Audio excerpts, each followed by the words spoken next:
पई पता शुम तोत वोतुम चुत लिखमुत बह फरमाश कर चुत लिखमुत बह फरमाश कर कर सा कह फरमाइश ऐ मा गि लिख क्या क्या लिख छे मे चत मे रावान कदर चनिस कसमस पे मे थावं मा रोशक तवे कह चीज मंगई आज यार तिम सब्जार सोजुम गुलन हज नोजकी गुलजार सोजुम बानहिल बालस कोर खोतुक खोर ददीमा शिन पे ननवोर पकुक खोर ददीमा। तो डैडी ने इसको बड़े महजब तरीके से पढ़े लिखे हिसाब से जवाब दिया, बानहिल बालस यम बह खोरस यार ओसुम बानहिल बालस यम बह खोरस यार ओसुम ना पोशो मज यम कोंड चोरस यार ओसुम तच तावि यम बह जमि जोलस यार ओसुम। यानी नमस्कार, मैं राकेश कौल जनता कश्मीर के फेसबुक पेज में आपका स्वागत करता हूं। हर दिन की तरह हम चाहते हैं कि कोई किसी न किसी खास शख्सियत से आपको रूबरू कराएंगे। तो आज हमारे पास एक ख़ास मेहमान है, भारत भूषण कौल साहब है। भारत भूषण कौल साहब एक ऐसे शख्सियत है, आपने रिसेंटली कुछ ऐसा एक वीडियो वायरल हुआ कश्मीर से, उसमें उन्होंने जो बोला है तो जो सुनने वाले हैं, खासकर जो कश्मीर या जम्मू में, सब हैरान रह गए कि वाकई ऐसा भी था। इसमें इस वक्त मैं बात नहीं करूँ, मैं सीधा भारत भूषण जी के पास ही जाता हूँ और उनसे यही कहूँगा कि आप थोड़ा सा पहले अपनी इंट्रोडक्शन दे दीजिएगा। भारत भूषण जी, आपका धन्यवाद है कि आपने समय दिया हमारे साथ। राकेश जी, मैं आपका तो धन्यवाद करता हूँ कि आपने अपना समय निकाल कर मेरे पास आए। तो आप मेरे से कुछ सुनना चाहते हैं तो मैं बताने के लिए तो बेकरार हूँ और बताना चाहता हूँ कि बेसिकली मैं मंजगाम डिस्ट्रिक्ट कुलगाम का रहने वाला हूँ। मंजगाम नाम तो मशहूर है, जहाँ पे एक अहरबल है, एक बहुत बड़ा आबशार है वहाँ पे, और खीर भवानी अस्ताफन जो है मंजगाम में, तो उससे मशहूर है हमारा इलाका। मंजगाम का रहने वाला हूँ। मेरा नाम भारत भूषण है और मेरे डैडी का नाम था जगन्नाथ सागर। जो भारत भूषण जी, बिल्कुल मैं इसीलिए पहले वही नहीं, ये वो चीज़ बोली नहीं कि आपके पिताजी के बारे में, क्योंकि मैंने सोचा मैं विस्तार से बात करूंगा। सबसे पहले मैं बताऊंगा आपका जो पुश्तनी जो आप बाशिंदे हैं वो कहाँ के हैं आप हैं, और आपके जो फादर के बारे में हर जगह हम सुनते हैं जिनका जो तखल्लुस सागर के नाम से है, तो उसके बारे में थोड़ी सी जानकारी। एक तो अपना जो कहाँ से आप मंजगाम पहुँचे हैं, और मंजगाम के बाद जो आपके फादर साहब का एक अच्छा रुतबा एक कम्युनिटी में था, उसका कारण क्या था? बेसिकली जब हम अपने डैडी से सुनते थे कि बेसिकली वो श्रीनगर के रहने वाले थे, तो हालात कुछ ऐसे पैदा हुए हैं, क्योंकि मुझे तो पता नहीं है कि वो कौन सा ईयर था, डेट कौन सा था, कि उनको श्रीनगर से पलायन करना पड़ा कि वो एक जंगल में आ गए। क्योंकि अब तो वहाँ डेवलपमेंट काफ़ी हुई है कश्मीर में, गाँवों में। उन दिनों की मैं बात करता हूँ, आज से 100-150 साल पहले तो क्या हालत होगी, जहाँ पे न सड़कें थे न कुछ। जंगल होने की वजह से वो वहाँ श्रीनगर से पलायन कर गए, और ताकि हम जंगल में बैठे वहाँ छुप जाएं कि किसी को हमारे ऊपर नज़र न पड़े। क्योंकि एक हिंदू तबका था, हिंदू तबका जो कश्मीर में था, अक्सर जब भी कोई वहाँ कोई भी पार से कोई भी जुल्म होता रहा तो वो हिंदू तबके पर ही होता रहा, तो इसलिए वहाँ से पलायन करना पड़ा। तो मंजगाम वो पहुँच गए। तो उनके पिताजी जो थे वो अमरचंद कोल थे, तो सन कोल थे, ताराचंद थे, ज़ीनत कोल थे। ये तो एक परिवार था उनका, लेकिन अमरचंद को श्रीनगर से पलायन करना पड़ा और वो मंजगाम पहुँचे अपना परिवार लेकर। एक कहावत है जो कभी कभी हम सुनते हैं कि मंजगामी जश्न तो हसलोंग बेहा गैरी, इसका क्या मतलब क्या है इसका? बेसिकली ये इसका मतलब ये है कि मंजगाम जश्न तो हसलोंग बेहा गर। मंजगाम एक मतलब अपने आप में एक वैल्यू रखता था, अपने आप में एक मतलब हम ये कह सकते हैं कि जितनी भी कोई अच्छाइयाँ थी वो वहाँ पाई जाती थी। और मज़गाम में जो खीर भवानी का था उसका भी बहुत असर वहाँ था। और मज़गाम में जो एक वो मुसलमानों का एक वो आस्थान है बाबा क़य्युमुद्दीन का, उसका भी बहुत असरदार रहा है। और जो पॉलिटिकल जो था वहाँ का मज़गाम में सेटअप, अब्दुल अजीज़ ज़रगर वहाँ हुआ करते थे कांग्रेस के मिनिस्टर, तो ये बोलबाला वहाँ रहा था इसका। और अहरबल का आबशार होना, वहाँ का वो ये इसका ये जो वहाँ पे है ये अपना ये काउंसर नाग का होना, तो इसका जो असर था इस इलाके पर ज़्यादा था। तो इसलिए लोग कहते हैं कि अगर मज़गाम में कोई जश्न हो रहा है तो हुस्न बेहा गैरी, वो मज़गाम क्यों नहीं पहुँचा, तो वो मज़गाम क्यों नहीं। रिसेंटली आपका कश्मीर में एक दौरा था, किस कारण थे उस पर हम जाना नहीं चाहते हैं, मगर लिदर के किनारे पे आप एक सहाफ़ी को एक इंटरव्यू दे रहे थे।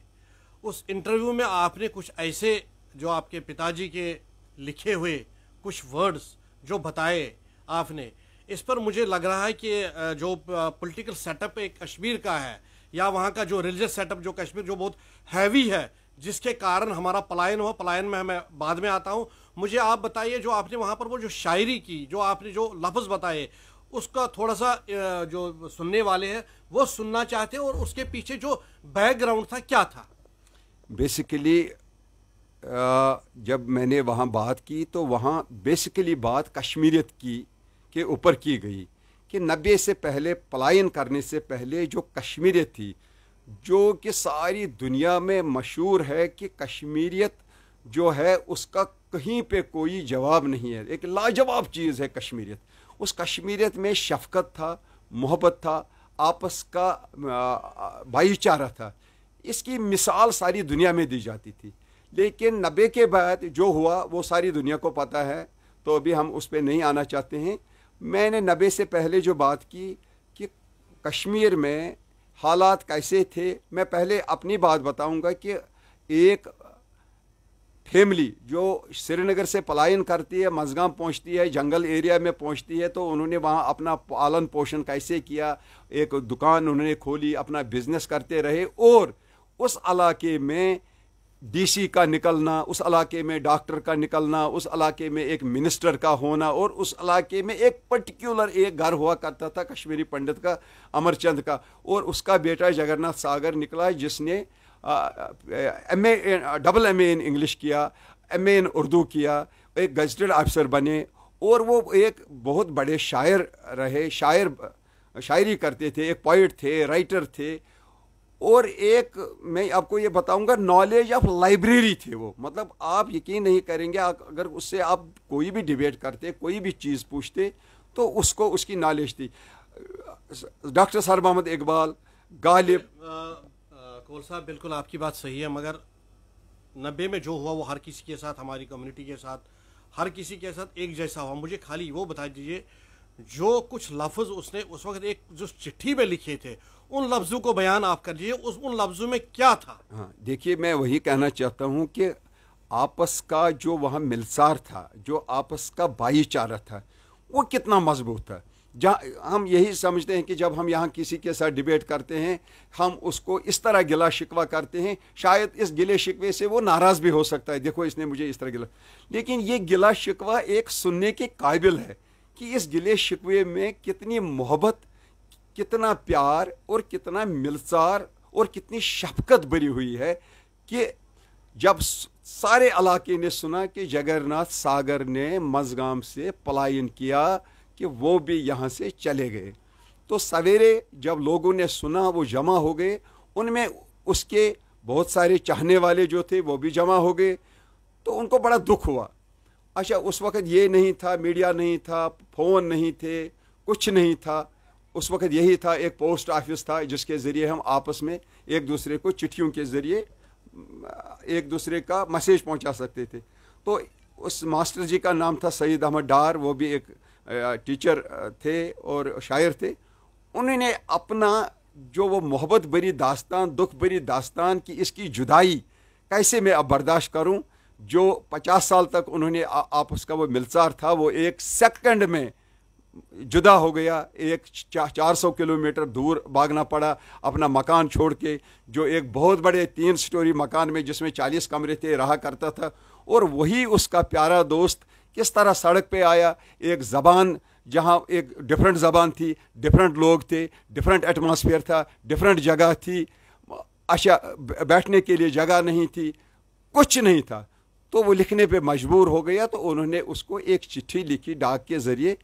और वो कमाल की बात यह है कि वो चिट्ठी हम तक पहुंची, और जब हम तक पहुंची तो सागर साहब ने, मेरे डैडी ने जब वो चिट्ठी पढ़ी तो उसमें लिखा था, चिट्ठी में क्या लिखा था? हाँ, चिट्ठी का जवाब क्या था ये बताइए। चिट्ठी में लिखा था, बानहिल बालस कोर खोतुक खोर ददीमा शिन पे ननवोर पकुक खोर ददीमा।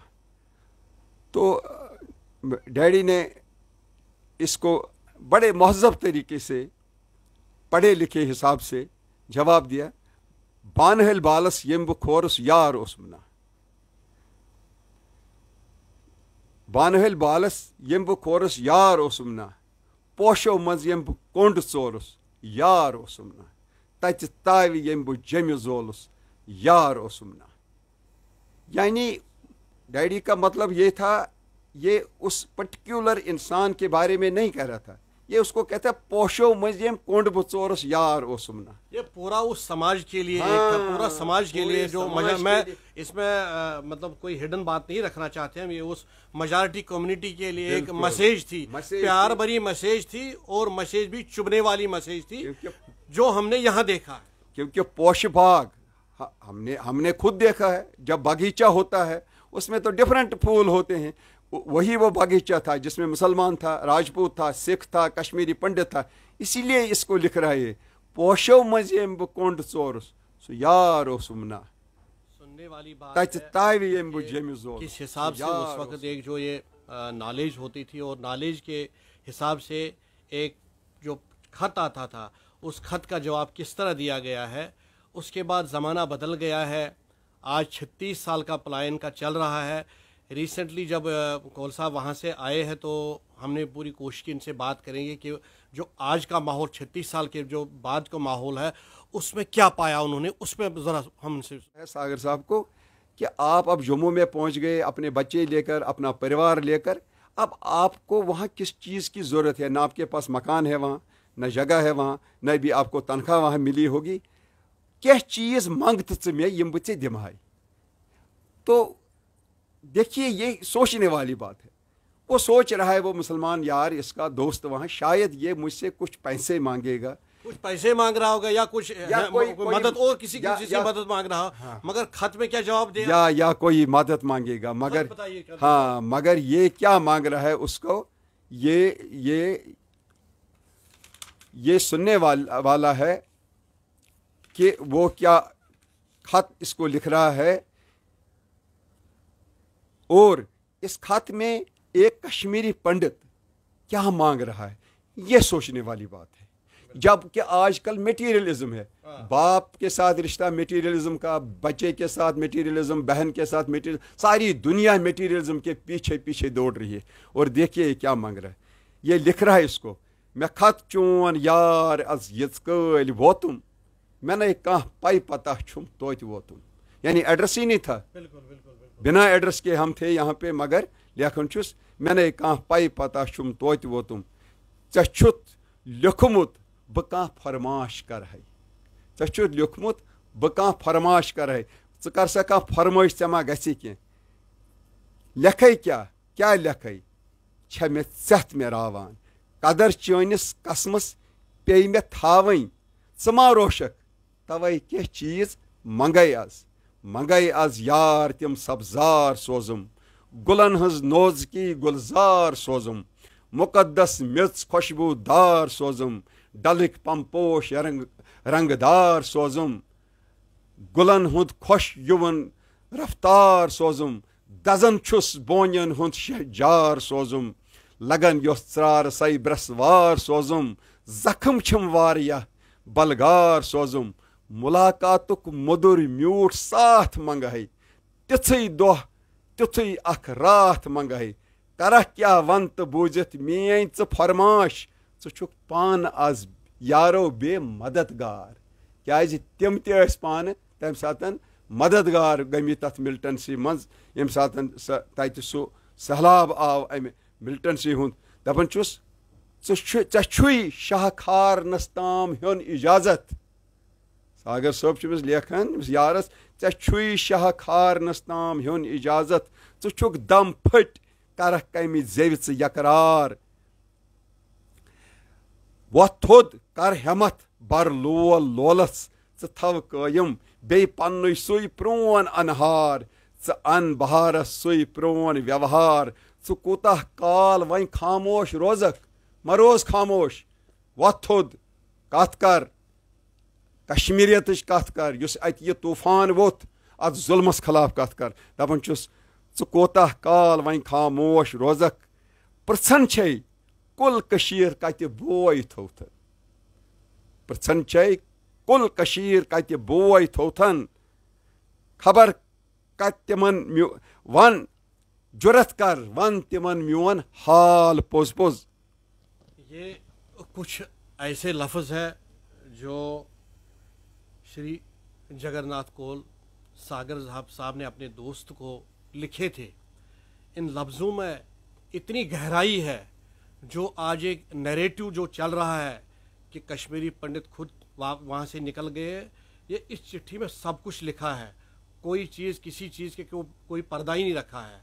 ये उनके लिए भी एक नसीहत है जो कश्मीरियत का दावा करती है, ये उनके लिए भी नसीहत है जो सेक्युलरिज्म का दावा करते हैं, ये उन लोगों के लिए भी नसीहत है जो कश्मीरी पंडितों को छोड़ के बाकी जो हिंदुस्तान के बाहर जो मुल्क है उनकी वकालत करते हैं। उनको भी इन जो ये लफ्ज़ लिखे हैं उनमें आंखें खुलनी चाहिए। लास्ट में क्योंकि समय की कमी है, मैं बात से खाली यही बात करना चाहता हूँ, ये पूछना चाहता हूँ, जब आप कश्मीर गए इस बार तो उसके बाद जो आपका जो वहाँ से माहौल आपने देखा है उसके बारे में आप क्या कहना चाहते हैं और अपनी कम्युनिटी को आप क्या कहना चाहते हैं, क्योंकि आप मुझे 1 या 2 मिनट में बता दीजिए। देखिए, मैं आपको बताऊंगा जो आज कल हमने देखने में यह आया है कि कहते हैं और मतलब इसमें सच्चाई भी है, ज़बान एक सबसे बड़ी ताकत है। अगर हमारी ज़बान का कोई अमेरिका में कोई मिलता है वो कश्मीरी में बात करेगा तो हमें लगता है कि हमारा अपना है, चाहे वो किसी कौम से भी हो। एक ज़बान एक ताकत रखती है, लेकिन इन 35 सालों में जो ज़बान का वहाँ चेंज होना है, मतलब एक बच्चा कहता है ये कुत्ता खून जैसा है, मतलब उर्दू भी कश्मीरी भी एक अपनी जो ज़बान है उस पर कितना असर पड़ा है 36 साल में, क्योंकि वहाँ बिहारी ज़बान भी बोली जाती है, उर्दू भी बोला जाता है, पंजाबी भी बोली जाती है, बाकी ज़बानों का भी असर है। जो अपनी असली ज़बान है वो उसका असर अब कम देखा जाए, क्योंकि आजकल की जो जनरेशन वहाँ है, जो तीसरी जनरेशन, 36 साल में 3 जनरेशन ने जन्म लिया है, लेकिन वो इससे बहुत दूर है। और सबसे बड़ी चीज़ ये है कि अब उनको ये भी पता नहीं कि कश्मीरी पंडित कैसे होता है, उसके 2 कान है या 3 कान है, उसकी शक्ल कैसी होती है। जब वो आज कश्मीरी पंडित को देखते हैं उसके पीछे पीछे चलते हैं, देखते हैं अच्छा ये भी यहाँ रहता था, ये कौन था, ये भी कोई तबका यहाँ था क्या, ये भी यहाँ रहते थे, ये कैसे निकल गए। मतलब वो भी जानने की कोशिश करते हैं कि ये तबका जो यहाँ रहा करता था ये कैसे लोग हैं, इनका माशरत क्या था, ये क्या करते थे यहाँ पर, क्या ये भी इस जगह पे यहाँ रहा करते थे। लेकिन हमने ये देखा कि जो आजकल की नई जनरेशन है वो इसमें बहुत दूर है, इसमें बहुत टाइम लगेगा कि उनको इस प्लेटफार्म पे वापस लाने के लिए, इस कश्मीरियत में वापस लाने के लिए और उनको ये समझाने के लिए कि हम एक थे, ज़बान एक थी, मिलचार एक था, माय मोहब्बत शफकत रहमत सब कुछ एक था, हम आपस में जुड़े हुए थे, हम अलहदा नहीं थे। लेकिन इसमें हमें बहुत मेहनत करनी पड़ेगी, बहुत मेहनत करनी पड़ेगी। कौल साहब, बड़ा धन्यवाद आपका है कि जो आपसे जो ये आज हमने कुछ बातों पर डिस्कशन किया, बात बहुत सारी सामने बहुत चीज़ें आ गई है। कुत्ता जैसा खून होता है, ये भी एक ऐसी बात है, ये सोचने वाली बात है कि हम कहाँ पहुँच गए हैं। और हम कोशिश करेंगे दोबारा आपके पास आने की कि आपके पास और भी कुछ जानकारी लेनी है। थोड़ा सा लास्ट पे कुछ आप कहना चाहते हो वो बताइए, उसके बाद हम। दुख की बात यह है کہ میں نے بہت بار یہ بھی کہا کہ اگر کشمیری پنڈت کو DNA ٹیسٹ بھی کیا جائے گا، پہلے اس کی فیملی کے DNA ٹیسٹ کے ساتھ پہلے کم نکلے گا، پہلے وہ ہندوستانی اس کا DNA ٹیسٹ نکلے گا، پھر نکلے گا کہ اس کا خون اس کے باپ سے ملتا ہے. لیکن 36 سال ہمارا پلائن یہاں ہوا، نہ ہمارا سپریم کورٹ سنتا ہے. سپریم کورٹ نے وہاں الیکشن کروائے. میں حیران ہوں، 4.5 لاکھ لوگ 36 سالوں سے گھر سے باہر ہیں، بے گھر ہیں. الیکشن کیسے کیا گیا؟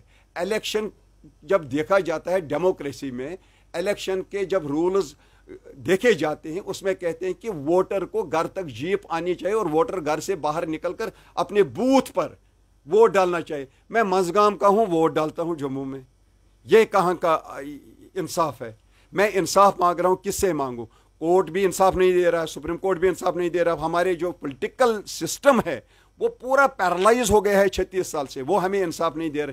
ہم جائیں کہاں اور ہم دہار کس سے لگائیں؟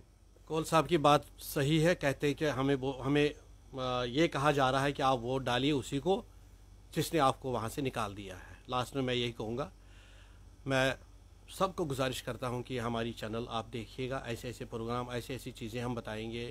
کوشش کریں گے ہم ان لوگوں کے پاس جانے کے جن کے پاس ڈاٹا ہے، پتہ ہے، وراثت کا پتہ ہے، ہسٹری کا پتہ ہے. تو ہمیں اجازت دے دیجیے گا. نمسکار. بکس چاہے میڈیکل کی ہو، اگنو کی، انجینئرنگ کی یا پھر کسی کمپٹیٹیو ایگزام کی، سبھی بکس کا ون سٹاپ سولوشن ہے زگما بک سینٹر. زگما بک سینٹر، جہاں پہ آپ کو ملے گا 10 سے 50% تک ڈسکاؤنٹ. اور یہی نہیں، آپ کو ملتی ہے ہوم ڈیلیوری، اور وہ بھی صرف جموں نہیں بلکہ پورے انڈیا میں کہیں پر بھی. اس کی لوکیشن ہے ڈرائی فروٹ مارکیٹ، جیول چوک، جہاں آپ کو پارکنگ کی فیسلٹی بھی اویلیبل ہے. آپ آن لائن بھی زگما کارٹ پہ جا کر بکس کے بارے میں جانکاری لے سکتے ہیں اور آرڈر بھی کر سکتے ہیں.